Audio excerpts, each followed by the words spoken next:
বৃন্দাবন না বিদর্ভ গ্রাম ব্রাহ্মণ মোটুকের গৃহে বৃন্দাবন না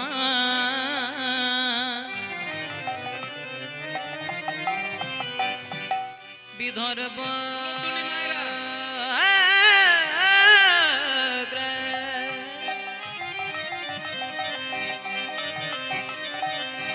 ব্রাহ্মণ মোটুকে গৃহে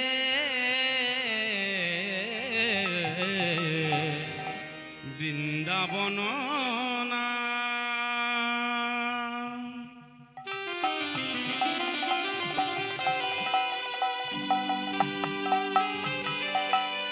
বিদর্ভ গ্রাম ব্রাহ্মণ মোটুকের গৃহে জনমিলা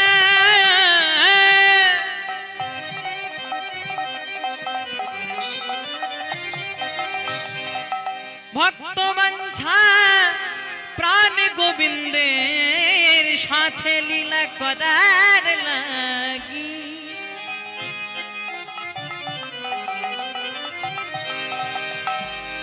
তোরা দেখে যা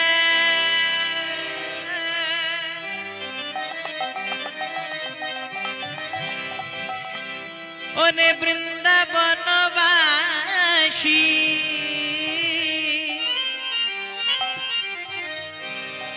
তোদের যাদের নয়ন আছে একবারের টেনে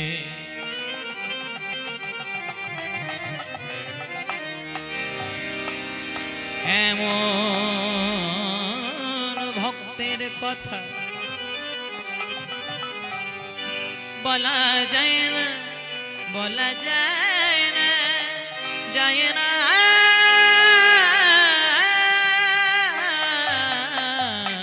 বৃন্দাবন মা বিদর্ভ গ্রাম ব্রাহ্মণ জায়গাটার নাম মা বৃন্দাবন আর গ্রামটার নাম হচ্ছে বাবা বিদর্ভ গ্রাম, যেখানে ভক্ত সুদামা আমার জন্ম নিচ্ছে এবং দেখুন কোন তিথিতে জন্মগ্রহণ নিচ্ছে বলে শুভ কার্তিক মাস।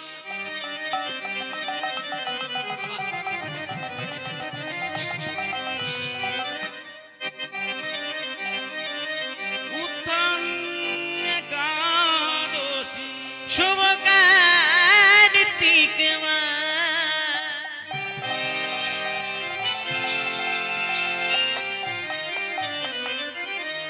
শুভ কার্তিক মাস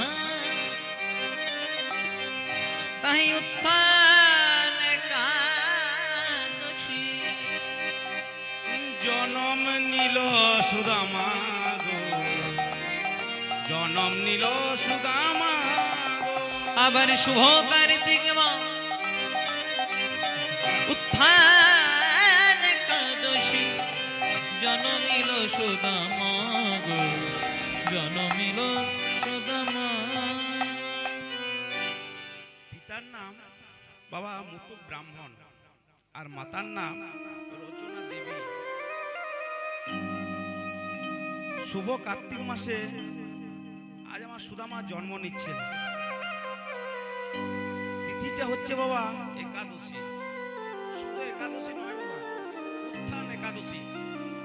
যে তিথিতে সুদামা জন্মগ্রহণ করছেন অবতীর্ণ নিচ্ছেন মাসটার নাম হচ্ছে কার্তিক মাস। এই কার্তিক মাস সবচেয়ে বড় পুণ্যের মাস। এবার জন্ম নিচ্ছে শুভ কার্তিক মাসে। আমার সুদামায় আসি জন্ম নিল, আমার সুদামায় আসি জন্ম নিল, আমার সুদামায় আসি জন্ম নিল, আমার সুদামায় আসি জন্ম নিল, বদন ভরে হরি বল সুদামায় আসি জন্ম নিল। বলে বদন রে হরি বল সুদামায় আসি জন্ম নিল। কে সুদামা? না সুদামার পূর্ব পরিচয় কি?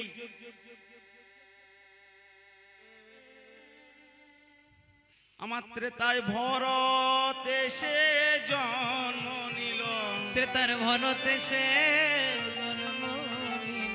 দাপরেতে সুদামা হলো, ত্রেতায় ভরত এসে জন্ম নিল। দাপরেতে সুদামা হলো, ভরতে সে জন্ম নিল। আমার বদন ভরে হরি বলো, ত্রেতায় ভরত এসে জন্ম নিল।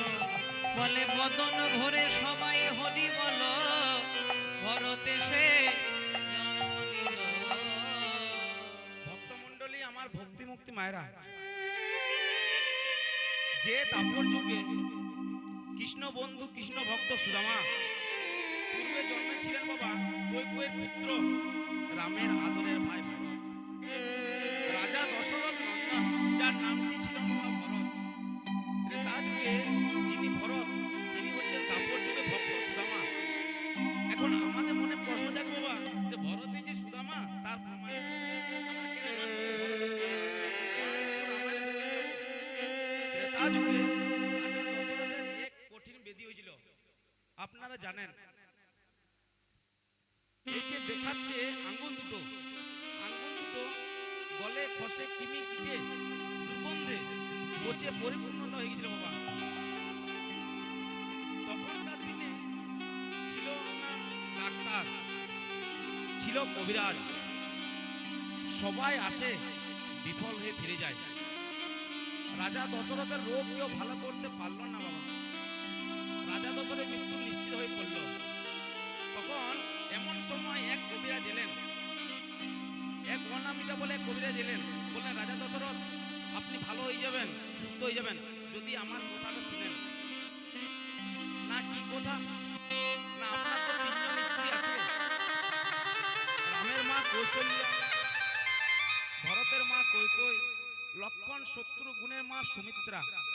এই তিনজনের মধ্যে যদি কেউ একজন দায়িত্ব করে মুখ দিয়ে টেনে টেনে ওই পচা দুর্গন্ধকে যদি শুষে শুষে পরিষ্কার করে দিতে পারে, রাজা দশরথ বাবা ভালো হয়ে যাবেন। রাজা দশরথ মনে মনে ভাবলো বাবা, যে আমার তো তিনজন স্ত্রী আছে, রামের মা কৌশল্যা, ভরতের মা কৈকেয়ী, লক্ষণ শত্রুঘ্নের মা সুমিত্রা। এই তিনজনের মধ্যে যদি কেউ একজন দায়িত্ব করে মুখ দিয়ে টেনে টেনে পরিষ্কার করে দিতে পারে, তাহলে রাজা দশরথ ভালো হয়ে যাবে। রাজা দশরথ মনে মনে ভাবলো আমার তিনজন স্ত্রী আছে, যাকে বেশি ভালোবাসতো ছোট বউ সুমিত্রা। সুমিত্রাকে ডেকে বলল, সুমিত্রা পারবে তুমি আজ আমায় রোগ মুক্তি করে দিতে?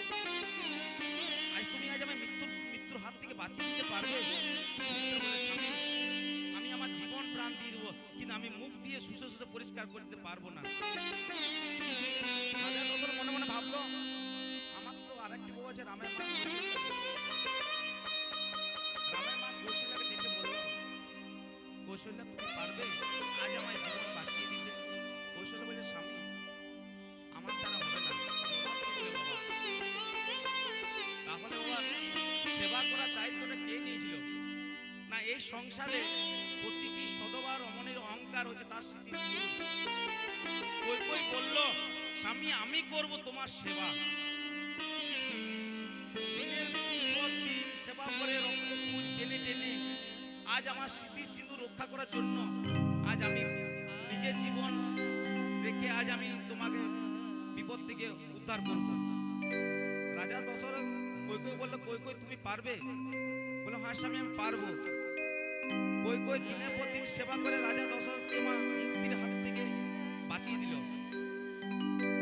রাজা দশরথ কৈকেয়ীকে ডেকে বলল, কৈকেয়ী আজ আমি ধন্য, আমি গর্বিত যে তোমার মতন আজ আমার অর্ধাঙ্গিনী আছে। আজকের দিনটাকে স্মরণীয় বর্ণীয় করে রাখার জন্য আমি তোমাকে দুটো বর দিতে চাই। তুমি তোমার নিষ্পাপ সেবার দ্বারা আজ আমার মৃত্যুর হাত থেকে বাঁচিয়ে দিয়েছো। কৈকেয়ী বলো তুমি কি চাও? কৈকেয়ী বলল, স্বামী তুমি যদি ভালোবেসে কিছু পেতে চাও আমি তোমায় দেব। কৈকেয়ী বলল, স্বামী আমার স্মৃতি সিঁদুর বেঁচে গেছে, তুমি বেঁচে গেছো, আর তো আমার চাওয়ার কিছু নেই।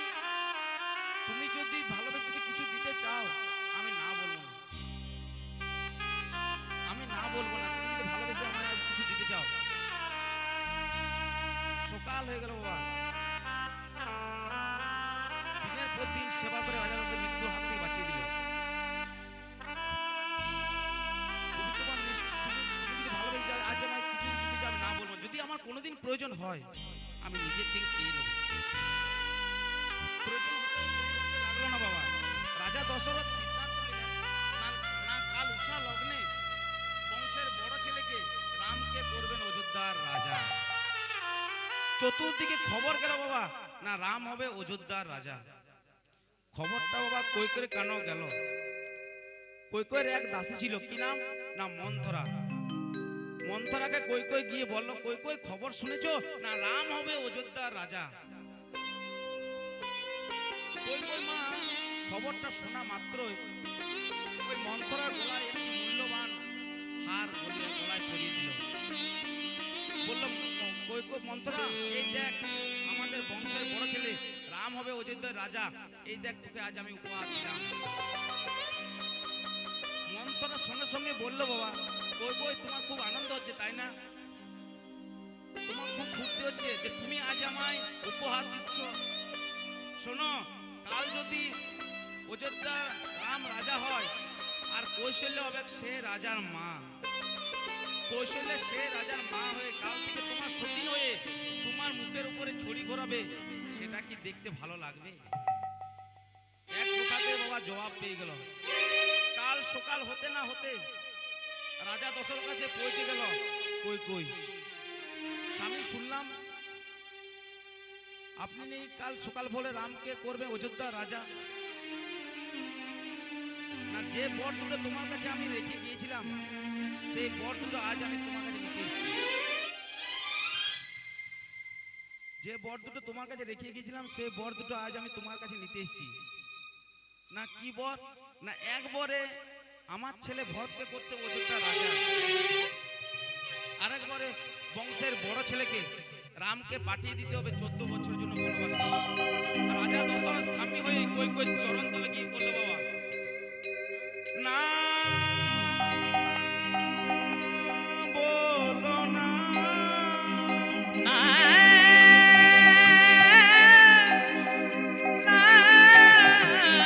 বলো না,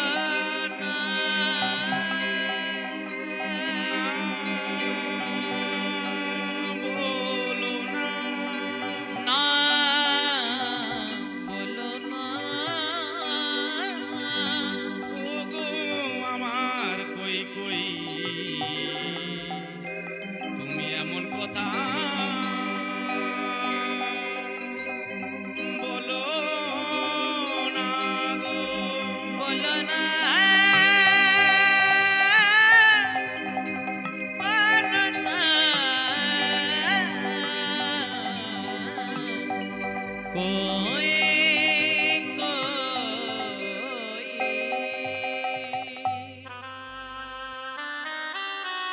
সকাল হয়ে গেল বাবা। রাম যাচ্ছে বনে, লক্ষণ যাচ্ছে শোনে, সীতা দেবী যাচ্ছে শোনে।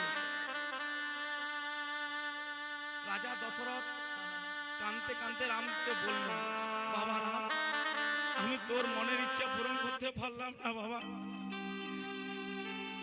আমার মনের একটা বড় আশা ছিল বাবা, তুই হচ্ছিস বংশের বড় ছেলে। আমি যখন বাবা মারা যাব তুই আমার মুখে আগুন দিবি, তো তুই যাচ্ছিস বাবা পিতৃ সত্য পালনের জন্য 14 বছর জনে বনে। যখন ফিরবি বাবা ততদিন আমি বাঁচবো না রে। তো বাবা রাম, তোকে আমি হাত জোড় করতে করতে একটা কথা বলি, যদি শুনিস তোর এই বৃদ্ধ পিতা মারা গেছে, একটা কাজ করবে বাবা। বলে কি কাজ বাবা? নাই বনে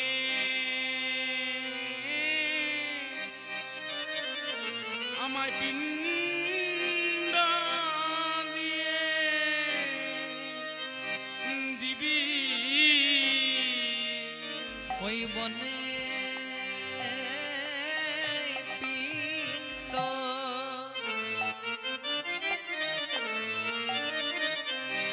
পিণ্ড দিয়ে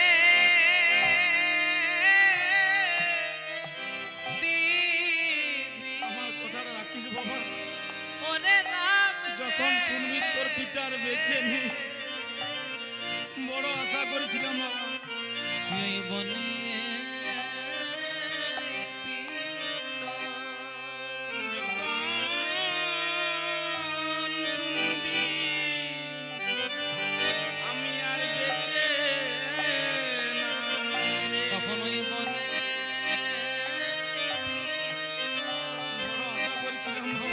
ওরে রাম রে,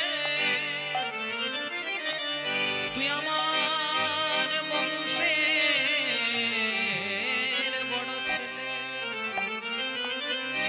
হিন্দু সনাতন ধর্মের নিয়ম আছে,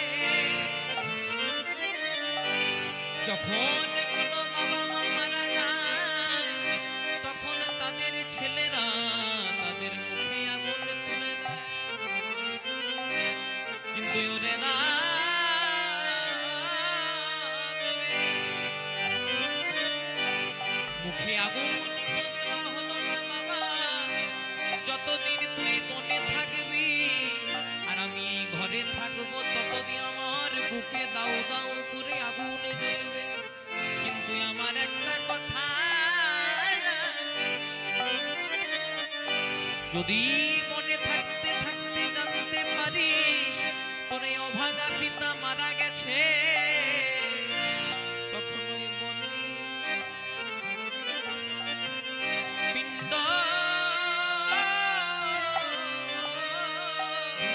রাখিস বাবা। পিণ্ড দিয়ে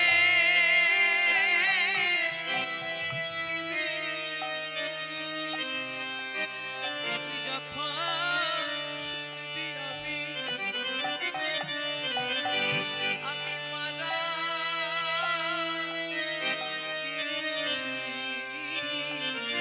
তুই দেবে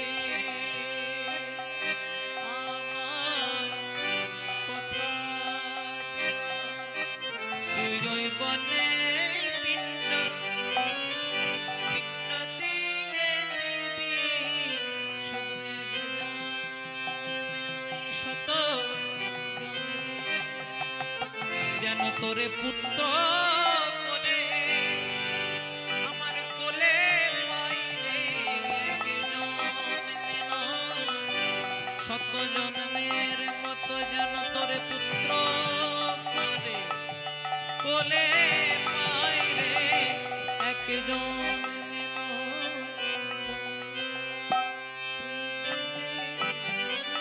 আমার কথা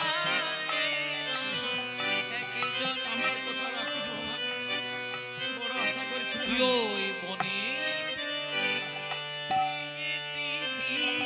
একজন তুই দে দে আমায় কন্যারা মনে লো দিয়ে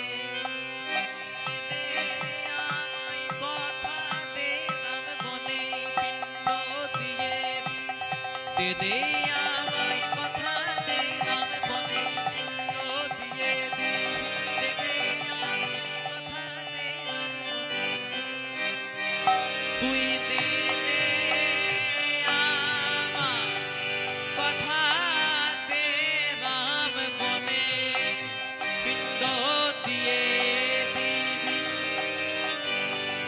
কথা দে রাম বনে পিণ্ড দিয়ে দিবি আমায় কথা দে রাম বনে তুই বনে পিণ্ড পিণ্ড দিয়ে দিবি। রাম গেল বাবা বনে, লক্ষণ গেল শনে, সীতাও গেল শনে। রাম যেদিন বাবা বনে গেছিল সেদিন ভরত ছিল বাবা মামার বাড়িতে, জানেন? ভরত যদি অযোধ্যা থাকতেন নিজের জীবন দিয়ে দিতেন, কিন্তু পিতার তুল্য দাদাকে কখনোই বনে যেতে দিতেন না। কি করলো জানেন? যখন শুনলেন না রাম চলে গেছে বনে, তার মায়েরই কারণে ছুটতে ছুটতে গেলেন বনে। বললেন, দাদা আমার মায়ের কথা তুমি কিছু মনে করো না, আমার মা চায় আমি অযোধ্যার রাজা হই, কিন্তু আমার মনের কি ইচ্ছা জানো দাদা? না, আমার বড় দাদা রাম হবে অযোধ্যার রাজা, আর আমি তার পদতলে সারা জন্ম করব সেবা পুজো। হরি বল হরি বল। তুমি ফিরে চলো। রাম বলল, ভরত তোদের কথা আমি কোনোদিন কেটে দিইনি ভাই, তো আজকে আমি যাব না। আজকে যদি আমি যাই অযোধ্যাবাসী সবাই বলবে যে রামচন্দ্র সিংহাসন লোভী, পিতৃ সত্য লঙ্ঘন করেছে।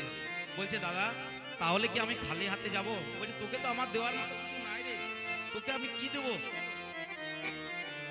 সেই খড়ম জোড়া দুটি দিয়ে বলল, ভাই এছাড়া তো আমার কাছে কিছু নাই রে।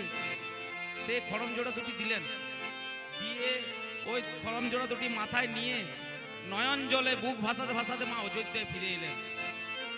এসে কি করলেন জানেন না, রামচন্দ্রের সিংহাসনের চরণ দুটি সিংহাসনে রেখে, আর একটা নিচে আসন ছিল বাবা, নিচে আসন পেতে বসতেন, নিচে একটা আসন পেতে বসতেন। দাদার অপেক্ষায় 14 বছর জন্য অপেক্ষায় রইলেন। 14 বছর পর বন থেকে যখন ফিরে এলেন, রামচন্দ্র থেকে অবাক হলো, এই কি করেছে ভরত। আপনারা মিলিনি মা, যে সংসারে এক ভাই আর এক ভাইয়ের জন্য সামান্য এক হাত জায়গার জন্য মামলা মোকদ্দমা করতে ছাড়ে না, সেখানে ভরত 14 বছরের জন্য সিংহাসনটা দাদার জন্য ত্যাগ করে দিল। ভরতকে জড়ি ধরে বলল, এই কি করেছিস ভাই, এই কি করেছিস তুই? তুই সিংহাসনে না বসে তুই মাটিতে বসে আছিস। যে ত্যাগ করেছিস, এ ত্যাগ কোনো ভাই ভাইয়ের জন্য করে না রে, পারে একমাত্র প্রিয় ভক্ত তার ভগবানের জন্য।